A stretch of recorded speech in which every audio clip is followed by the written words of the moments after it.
तो चलिए ब्रेक के बाद आपका एक बार फिर से स्वागत है। मैं हूं आपके साथ नवजीत कौर और मेरे साथ मेरे सहयोगी देवेंद्र कुशवाहा जी। तो लगातार आप देख रहे हैं काउंटिंग 8 बजे से शुरू हुई और लगातार ताजा अपडेट आपको हम न्यूज आवर की टीवी स्क्रीन पर दिखा रहे हैं। आप तस्वीरों में देख सकते हैं ताजा अपडेट। जी देवेंद्र जी। जी बिल्कुल। और अगर जो टीवी स्क्रीन आप हमारी देख रहे हैं तो इसमें आप देख सकते हैं कि एनडीए को 300 और इंडिया जो है उसको 222 और अदर 21 के रुझान हम लगातार आपको दिखा रहे हैं। और वहीं अगर जो बात करें मध्य प्रदेश की तो 29 सीटों के रुझान, जिस पर बीजेपी 27 पर बढ़त बनाए हुए है और 2 सीटों पर कांग्रेस। वहीं छत्तीसगढ़ में बीजेपी 10 सीटों पर बढ़त बनाए हुए है और 1 सीट पर कांग्रेस वहां से बढ़त बनाए हुए है। अगर जो बात करें उत्तराखंड की तो 5 की 5 सीटों पर बीजेपी बढ़त बनाए हुए है और उत्तर प्रदेश की 80 सीटों पर रुझान आ चुके हैं। और उसमें जो है आप टीवी स्क्रीन पर देख सकते हैं कि एनडीए को 46 मिलती हुई दिख रही हैं और इंडिया को यहाँ पर 33 मिलती हुई नजर आ रही है। मिलती हुई दिख रही है। तो ये हैं हमारे आंकड़े। और मध्य प्रदेश की जहां तक बात करें तो अभी हमने आपको बताया भी है कि 27 सीटों पर जो है बीजेपी आगे जाती हुई दिख रही है, 2 सीटों पर कांग्रेस आगे जाती हुई दिख रही है। बिल्कुल। अब चूंकि लगातार आंकड़े बदलते जा रहे हैं, एनडीए और कभी इंडिया बिल्कुल जो है, लेकिन जो एनडीए ने अपना लक्ष्य रखा था 400 पार, तो 300 के जो रुझान हैं उनमें वो आगे है और 222 पर इंडिया आगे।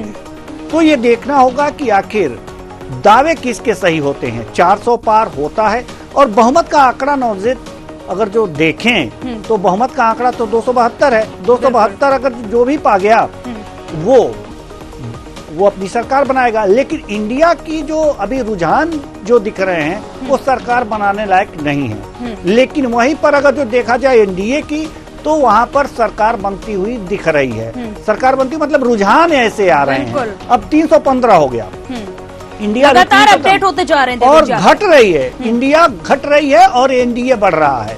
ये लगातार आंकड़े टीवी स्क्रीन पर दिख रहे हैं। अब हम चर्चा करेंगे इन्हीं आंकड़ों पर। पहले इन आंकड़ों पर हम आते हैं और आंकड़ों पर हम चर्चा करेंगे। आंकड़े क्या कहलाते हैं और आंकड़े क्या कहते हैं, ये चीजें हम देखेंगे कि और इन्हीं आंकड़ों पर हम चर्चा करेंगे। और चर्चा के लिए हमारे साथ जो मेहमान जुड़े हुए हैं उनसे आपका परिचय करा दें। योगेश गुप्ता जी, प्रवक्ता बीजेपी, अंबिका शर्मा जी, प्रवक्ता कांग्रेस, अतुल शर्मा जी, प्रवक्ता आम आदमी पार्टी हमारे साथ स्टूडियो में मौजूद हैं, रमेश शर्मा जी, वरिष्ठ पत्रकार। सभी मेहमानों का बहुत बहुत स्वागत है हमारे इस कार्यक्रम में। लगातार हम आपको ताजा अपडेट दे रहे हैं, ताजा रुझान दे रहे हैं। जो रुझान इस समय टीवी स्क्रीन पर चल रहे हैं, इंडिया 315 पर आगे, माफ कीजिएगा, एनडीए 315 पर आगे और इंडिया 207 पर। बीजेपी प्रवक्ता के पास हम आएंगे योगेश गुप्ता जी। योगेश गुप्ता जी क्या कहेंगे? रुझान में पीछे जा रहे हैं, अभी 400 पार नहीं हुए। सरकार अगर जी इस रुझानों को माने तो क्या कहेंगे आप? देखिए देवेंद्र जी, अभी ये शुरुआती रुझान है। मैं समझता हूँ 2 राउंड की काउंटिंग के बाद ये आंकड़े आपके पास आए हैं। अभी लगभग 15 से 16 राउंड की काउंटिंग और बाकी है जी। और जो स्पष्ट रुझान जिसे हम कह सकते हैं कि किसके फेवर में जा रहे हैं, वो लगभग 12:30 से 1 बजे के आसपास ये स्पष्ट नजर आने लगेगा कि रुझानों का रुख किस तरफ है। 400 पार है या 400 पार से थोड़ा कम है। निश्चित रूप से सरकार तो माननीय मोदी जी के नेतृत्व में तीसरी बार भारतीय जनता पार्टी की बनने जा रही है। अभी के जो रुझान है उनके अनुसार भी। तो मैं ये मानता हूं कि ये जो वोट है भारत की जनता ने दिया है माननीय मोदी जी को, जो तीसरी बार अपना भरोसा उनके नेतृत्व में जताया है, तो सभी मतदाताओं को मैं भारतीय जनता पार्टी की ओर से आभार भी व्यक्त करता हूं। और निश्चित रूप से अब की बार फिर मोदी सरकार। अब की बार फिर मोदी सरकार आपका नारा है। अंबिका शर्मा जी, जैसे कि सरकार बनाने के दावे इंडिया कर रही है, इंडिया ये लगातार कर रही है कि हम सरकार बनाएंगे, लेकिन जो रुझान है वो कुछ और कह रहे हैं। क्या कहेंगे आप? देखिए, अब इनका नारा बदल गया है। अभी कहते थे अब की बार 400 पार, अब कहने लगे अब की बार मोदी सरकार। और हमारा ये मानना है कि अभी शुरुआती रुझान है, अब ये कहेंगे कि अब की बार कैसे बने सरकार। और जो इनका 400 पार का नारा था उसकी तो हवा निकल गई उस नारे की। और इनको बड़ा मिथक था ये। इनके भारतीय जनता पार्टी के बड़े वरिष्ठ नेता कहते थे कि अब की बार कांग्रेस की बड़ी बुरी हालत होने वाली है। कांग्रेस की हालत तो बुरी नहीं है हुई है, कांग्रेस की हालत तो सुधरी है, लेकिन इनकी हालत जरूर हमें जमाजोल दिखाई दे रही है और इनकी हालत पतली होती हुई दिखाई दे रही है। शुरुआती रुझानों में जरूर ये लोग थोड़ी बढ़त बनाए हुए हैं, लेकिन इनका जो 400 पार का नारा था वो तो मिथक टूट गया इनका। देश की जनता है जो जनादेश देगी वो स्वीकार होगा, लेकिन हम आशान्वित हैं कि इंडिया गठबंधन की सरकार बनेगी। जी बिल्कुल बिल्कुल आशान्वित है, आशा बरकरार रहना चाहिए। अभी तो शुरुआती रुझान है, आगे क्या होता है ये भी देखने वाली बात होगी। हमारे साथ स्टूडियो में अतुल शर्मा जी हैं, प्रवक्ता आम आदमी पार्टी। अब इंडिया में कहें या ना कहें ये बड़ा दुविधा में अब फंसे हुए हैं हम, इसलिए कि अगर जो दिल्ली में गलवहियां है तो पंजाब में आमने सामने हैं, तो हम क्या कहें, इंडिया के जो गणित देख करके आप खुश हो सकते हैं या इंडिया का जो गणित देख करके निराश हो सकते हैं? देखिए, जाहिर सी बात है आज खुशी का दिन है। अब जो रुझान चल रहे हैं अब ये नतीजों में कब परिवर्तित होते हैं ये तो समय पे ही चीजें क्लियर होंगी। लेकिन सबसे बड़ी बात है कि आप पिछले बार का अगर रिजल्ट देखेंगे तो एनडीए जो है तो 56 सीटें माइनस है, और इंडिया गठबंधन जो गठबंधन इतनी ताकत से बना इस तानाशाही से लड़ने के लिए, संविधान को बचाने के लिए, वो 96 सीटें प्लस है। तो ये आंकड़े कहीं ना कहीं चौंकाने वाले भी हैं और हमारे गठबंधन की मजबूती को भी रिप्रेजेंट करते हैं। रही दिल्ली की बात, तो वहां पे भी कुछ देर पहले मैं देख रहा था हमारे इंडिया गठबंधन के 2-3 प्रत्याशी आगे पीछे चल रहे हैं, 1000 वोटों से कम का अंतर है। अभी फाइनल रिजल्ट आया नहीं है, तो वेट एंड वॉच की स्थितियां बनी रहेंगी। पंजाब में भी यही स्थितियां हैं, कांग्रेस वहां अकेले लड़ी, आम आदमी अकेले लड़ी। वो पार्टी का फैसला था, इंडिया गठबंधन की मीटिंग में ही डिसाइड किया गया था कि जो जहां जिस तरीके से मजबूत हो वहां पे वो लड़ेगा। अब जैसे अब मैं एक बात कहूं कि अगर मध्य प्रदेश में हम 5 सीटों पे लड़ जाते, यूपी में हम 10 सीटों पे लड़ जाते, तो तब कहा जा सकता था कि गठबंधन के हम हिस्सा हैं कि नहीं, तब ये सवाल जायज है। लेकिन इंडिया गठबंधन बिल्कुल सजग और सतर्क तरीके से और आखिरी राउंड तक इस रिजल्ट हमको पहुंचाना है, रिजल्ट में परिवर्तित करना है। जो आंकड़े आ रहे हैं 1000 से कम सीटों का अंतर काफी सीटों में चल रहा है, बहुत कम।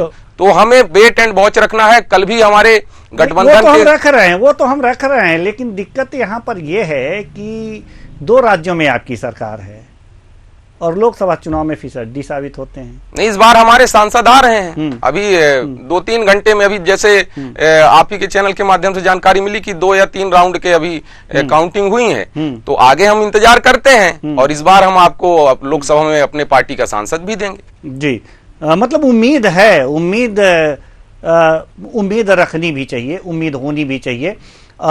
हम अब रुख करेंगे अपने वरिष्ठ पत्रकार रमेश शर्मा जी की तरफ। रमेश शर्मा जी, जो ये आंकड़े आप टीवी स्क्रीन पर देख रहे हैं, जैसे कि इंडिया जो है 212, एनडीए जो है वो 310, ये शुरुआती रुझान है, सभी जीत का दावा कर रहे हैं।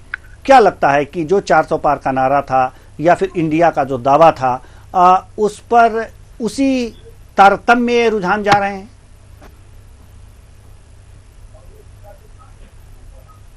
देखिए, मोटे तौर पर एक बात समझ लीजिए, जैसे कि चुनाव प्रचार जब चल रहा था तो इस बात पर तो किसी को शंका नहीं आ रही थी, किसी भी विश्लेषक को कि मोदी सरकार लौटने वाली है। सबको था कि मोदी सरकार लौटेगी। अब जो सीटों पर चर्चा उस समय चुनाव प्रचार में हो रही थी, तो ये माना जा रहा था कि पिछली बार से मोदी सरकार थोड़ा सा 400 पार का तो ठीक है, तो उन्होंने नारा दिया था, लेकिन ये माना जा रहा था कि भाजपा और उसका गठबंधन पिछली बार से थोड़ा सा अप करेगी। पिछली बार उन्होंने 353 गठबंधन में और 303 या 302 उन्होंने भाजपा ने अकेली जीती थी, तो ये उम्मीद की जा रही थी कि इसमें थोड़ी सी वृद्धि होगी। 360 जो है वो जरूर क्रॉस करेगी, ये लगभग आ रहा था अनुमान में। अब लेकिन जो आज का जो आंकड़ा आ रहा है, एनडीए जो है 315 310 के आसपास आ रहा है, और ये इंडिया गठबंधन जो है वो 212 215 के आसपास आ रहा है। इससे एक बात तो यह है कि मोदी सरकार लौट रही है। अब इधर कितना आएगा, बहुत ज्यादा जंप अब करने की संभावना नहीं है, क्योंकि लगभग 2 राउंड की गिनती हो गई है। अगर बढ़ेगी भी तो ये 325 330 के आसपास एनडीए जा सकता है। तो सरकार तो बन रही है, विशेषकर जो नुकसान दिख रहा है अभी के रुझानों में, उसमें उत्तर प्रदेश दिल्ली में रुझान थोड़ा नुकसान दिख रहा है, और बंगाल में भी, कुछ महाराष्ट्र में भी रुझान दिख रहा है। तो कुल मिलाकर के उन स्थानों पर थोड़ा सा रुझान दिख रहा है। इस पर मैं समझता हूँ सारे पार्टियों को विचार करने की आवश्यकता है। मोदी सरकार लौट करके तो आ रही है, लेकिन उत्तर प्रदेश में नुकसान होने के कारण क्या है, इस पर थोड़ा विचार करने की आवश्यकता है। जी बिल्कुल बिल्कुल। उत्तर प्रदेश में नुकसान जो दिख रहा है रुझानों में, वास्तव में क्या है, वो क्या स्थिति है, इस पर ध्यान देने की बात है। योगेश गुप्ता जी। नवजीत। बिल्कुल योगेश जी, अगर जिस तरीके से बात कर ली जाए तो बीजेपी ने जो लड्डुओं के ऑर्डर भी दे दिए हैं, तो क्या कुछ अनुमान है कितने लड्डुओं के ऑर्डर दिए गए हैं? अपनी जीत को लेकर कितने आश्वस्त है? मध्य प्रदेश में कितनी सीटें आ रही हैं? जी योगेश जी। जी आपने क्या पूछा, आवाज आपकी स्पष्ट नहीं आई है। बिल्कुल, जिस तरीके से बात कर ली जाए तो बीजेपी ने जो है लड्डुओं के ऑर्डर भी दे दिए हैं, तो कितनी सीटें जीत को लेकर आश्वस्त हैं और कितने लड्डुओं का ऑर्डर दिया गया है? नहीं, निश्चित रूप से लगभग 3 से 3.5 क्विंटल के आसपास के लड्डुओं के ऑर्डर हैं, और जो लड्डुओं के ऑर्डर दिए ही नहीं गए बल्कि खुशी के लड्डू बांटे भी जाएंगे और आपको भी खिलाए जाएंगे, और सभी मतदाताओं के बीच में हर्षोल्लास के साथ फिर एक बार मोदी सरकार की जीत का जश्न मनेगा। लड्डू आएंगे, बटेंगे और लड्डू बांटिए, साझा भी की जाएगी। बिल्कुल लड्डू बांटिए, और हम भी इंतजार करेंगे आपके लड्डुओं का। लेकिन सवाल यहाँ पर यह है कि रमेश शर्मा जी कह रहे हैं कि अब बहुत ज्यादा इस में उलटफेर होने की संभावना नहीं है, बहुत ज्यादा से ज्यादा एनडीए जा सकती है, 225-30 के करीब जा सकती है, 272-72 के करीब भी जा सकती है, ऐसा कुछ अनुमान लगाया जा रहा है। लेकिन 400 के पार का हवा शायद निकल गया है, ऐसा रमेश जी का अनुमान कह रहा है।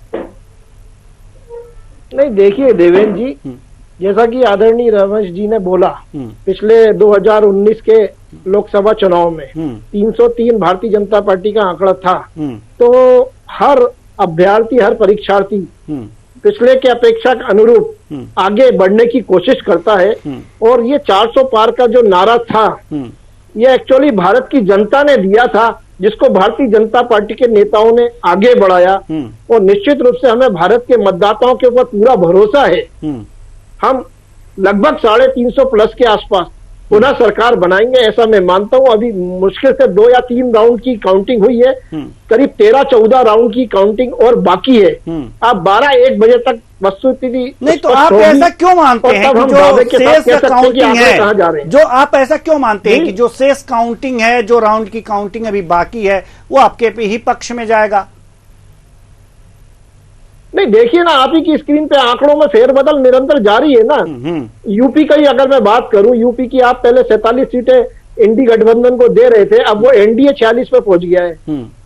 तो माइनस प्लस अभी चलता रहेगा। 2-3 राउंड की काउंटिंग पे हम अनुमान नहीं लगा सकते हो आप। अभी 14 से 15 राउंड की काउंटिंग बाकी है, बड़ा राउंड बाकी है, तो बड़े राउंड पे ज्यादा विश्वास करेंगे, उस पर ज्यादा भरोसा करेंगे। जी बिल्कुल। और मैं ये मानता हूँ कि 12 से 1 बजे के आसपास पूरी स्थिति स्पष्ट रूप से नजर आने लगे। अब जो हमारे स्क्रीन पे एक चीज और चल रही है, मध्य प्रदेश की स्थिति चल रही है, हमारे स्क्रीन पर मध्य प्रदेश की स्थिति चल रही है। मध्य प्रदेश में 29 सीटों पर चल रही है, उत्तराखंड और उत्तर प्रदेश की। जी जी, मध्य प्रदेश की भी चल रही है, 29 की 29 सीटें, नहीं 29 गठबंधन 30। नहीं, सुन तो लीजिए, 29 की 29 सीटें बीजेपी आगे जा रही है, यानी कि अब मान लें कि अब वहां पर कांग्रेस को नहीं मिलेगा मध्य प्रदेश में। जी जी, निश्चित रूप से जो मध्य प्रदेश का भारतीय जनता पार्टी का संगठन है, माननीय वी.डी. शर्मा के नेतृत्व में बहुत कड़े प्रयास किए हैं, हर बूथ तक हमारा यूथ पहुंचा है, हितग्राहियों तक सतत संवाद किया गया है और उस दावे के आधार पर कि हर बूथ पर 370 वोट बढ़ाने की जो कवायद थी उसमें सफल हुए और जो 2.5 लाख से ज्यादा कांग्रेस के लोगों ने पलायन करके भारतीय जनता पार्टी का दामन थामा है, तो स्पष्ट रूप से मध्य प्रदेश में तो ये संदेश गया है जनता के बीच में कि कांग्रेस के लोग ही कांग्रेस के ऊपर भरोसा नहीं कर रहे, तो कांग्रेस पार्टी हमारे लिए क्या करेगी, तो हम कांग्रेस को वोट क्यों दें। तो मैं ये मानता हूं कि 29 का आंकड़ा मध्य प्रदेश में भारतीय जनता पार्टी टच करेगी। तो जो कांग्रेस को छोड़ करके बीजेपी में आए हैं, आप उनके दम पे ये बात ने दावा कर रहे हैं या फिर आपके नहीं, उनके दम पर नहीं, हमारे मतदाताओं के दम पर, जिन्होंने हमको 3 महीने पहले विधानसभा चुनाव में अपेक्षा के अनुरूप जनादेश दिया था। तो चलिए ठीक है, आपके अपने अपने दावे हैं और ये आपने मान लिया कि जो कांग्रेस छोड़ करके आए हैं उनके आधार पर दावे नहीं कर रहे हैं, उनके जो कार्यकर्ता हैं विशेष रूप से उनके ऊपर दावा कर रहे हैं। तो खैर ठीक है, हम अब रुख करेंगे अंबिका शर्मा जी की तरफ। अंबिका शर्मा जी, कांग्रेस प्रवक्ता। अंबिका शर्मा जी, योगेश गुप्ता जी के जो दावे हैं वो अभी हैं कि 400 पार जाएंगे क्योंकि 2 ही राउंड का है और भी तमाम बातें हैं। और जहां तक मध्य प्रदेश की बात है, मध्य प्रदेश की बात करें तो 29 की 29 सीटें बीजेपी आगे जा रही है। अब आप क्या कहेंगे? 10-12 सीटें आप कह रहे थे, तो 1-2 पर तो आगे आना चाहिए ना। देखिए, इनके लिए तो बड़ी शोचनीय बात यह है कि अयोध्या से इनका भारतीय जनता पार्टी का प्रत्याशी हार रहा है और इनको मध्य प्रदेश का क्वेश्चन पूछा, मध्य प्रदेश में बात करो। मैं मध्य प्रदेश पर ही आ रहा हूँ, इसके बाद एंटायर देश की बात कर रहा है, इसके बाद मध्य प्रदेश पर ही आ रहा हूँ। आप इसको स्वीकार क्यों नहीं कर रहे कि अयोध्या से जिस राम मंदिर को आपने। चलिए सर, जल्दी से बताइए, समय बहुत कम है हमारे पास समय बहुत कम है। सर, मध्य प्रदेश पे क्या आपकी स्थिति है, आप स्पष्ट करें। मध्य प्रदेश के बारे में मेरा कहना ये है, जिस प्रकार से इन्होंने सत्ता का दुरुपयोग, संसाधनों का दुरुपयोग किया, जिस प्रकार से प्रेशर बनाया और जिस प्रकार से लोगों के खान खिंचवाए और दरबदल कराया, लोगों देके, लालच देके, उसकी वजह से हमारी पार्टी थोड़ी कमजोर हुई है। इसका मतलब ये नहीं है कि हमारी मध्य प्रदेश पर सीट नहीं आ रही है। निश्चित रूप से आप इंतजार करिए। ठीक है, इंतजार करेंगे, लेकिन अभी तक तो नहीं आ रही है। रमेश शर्मा जी क्या कहेंगे? रमेश शर्मा जी क्या कहेंगे अब तक के रुझानों पर, मध्य प्रदेश के खासकर? कोई शक नहीं कि मध्य प्रदेश में भाजपा को बढ़त दिख रही है। अगर वो 29 की 29 सीट जीत ले तब भी ठीक है, एक आध कम होती है तो भी ठीक है, लेकिन वोट का परसेंटेज जो है पिछली बार की तुलना में भाजपा को अपेक्षाकृत अधिक मिलेगा। और मैं समझता हूं मध्य प्रदेश में अगर हम देखें तो 29 में से 24-25 सीटों पर कोई लड़ाई नहीं थी। 2 सीट पर भाजपा अपने कारणों से कमजोर थी, मुरैना में और सीधी में। इसके अलावा जो तगड़ा संघर्ष हुआ है वो तगड़ा संघर्ष छिंदवाड़ा में, राजगढ़ में और रतलाम झाबुआ में हुआ है। अब वो चूंकि वहां पर जो संघर्ष हुआ है उसका परिणाम क्या होगा ये तो कहा नहीं जा सकता, लेकिन चुनाव किस तरीके से था, यदि विदिशा जैसी सीट पर 5-6 लाख का अंतर अगर आ जाए तो आश्चर्य नहीं होगा। भाजपा का वोट का परसेंटेज पिछली बार की तुलना में हर सीट पर लगभग बढ़ेगा, ये 4-5 सीट छोड़ करके। एक बात और देवेंद्र जी कहूंगा, जैसे छिंदवाड़ा में इस बार ऐसा लग रहा है कि कोई भी जीत सकता है, लेकिन जो भी जीतेगा, कांग्रेस जीतेगी तब भी और भाजपा जीतेगी तब भी। 2019 में जो जीत का अंतर था उससे ज्यादा अंतर होगा, क्योंकि मतदाता का जो साइलेंट रहा है राजगढ़ में और छिंदवाड़ा में, ये रहस्य को कहा नहीं जा सकता कि वो किस तरफ गया है। जी, तो ये स्थितियां थी राजगढ़ की और छिंदवाड़ा की भी आपने स्थिति स्पष्ट कर दी, तो बहुत बहुत धन्यवाद हमसे जुड़ने के लिए। तो कुल मिलाकर के अगर जो देखा जा सकता है कि मध्य प्रदेश में 29 की 29 सीटों पर बीजेपी बढ़त बनाए हुए है और रुझान जो ताजा है